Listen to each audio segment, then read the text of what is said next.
7 rules and 8 methods for responding to passive-aggressive people. Rule 1.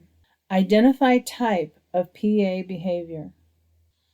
The first step when confronted with PA behavior is to determine whether it is malicious or self-protective or unintentional.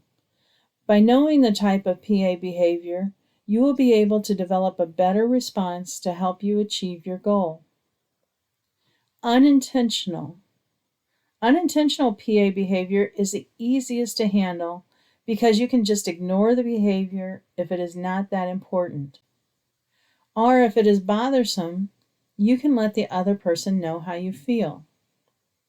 When the PA behavior is unintentional, directly expressing yourself is more likely to result in a behavior change than when the behavior is self-protective or malicious. For example, a person slams a door when angry.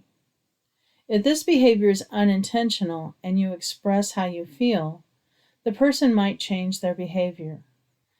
I know you are angry, but I would appreciate it if you don't slam the door. Self-protective.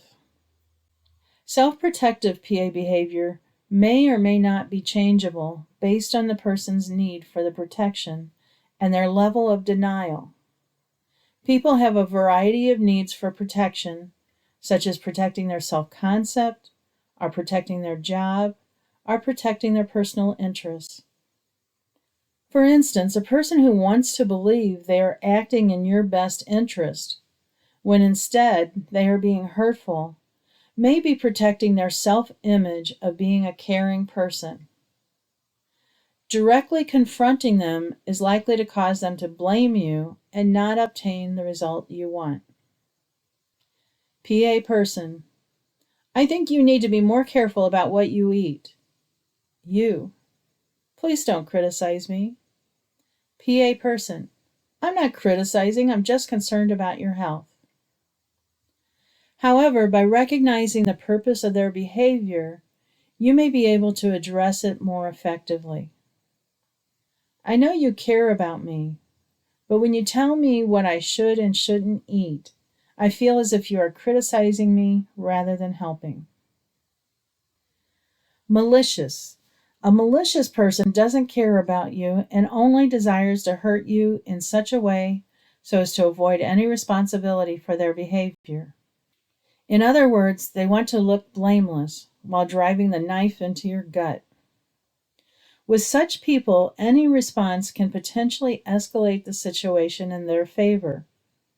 Your response needs to be well thought out and should be based upon how that person can affect your life. For instance, if you have a malicious coworker, your response may need to be focused on how others perceive the situation and damage control. Yet you need to consider your response carefully to prevent the malicious person from turning coworkers or managers against you.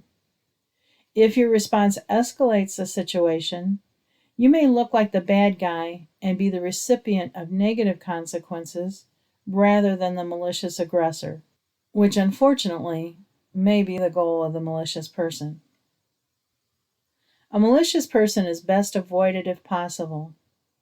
If not possible, you may need to elicit help from others, such as reporting the person to HR if it is work-related. Next, we will discuss finding out how your behavior may interfere with effectively handling a PA person.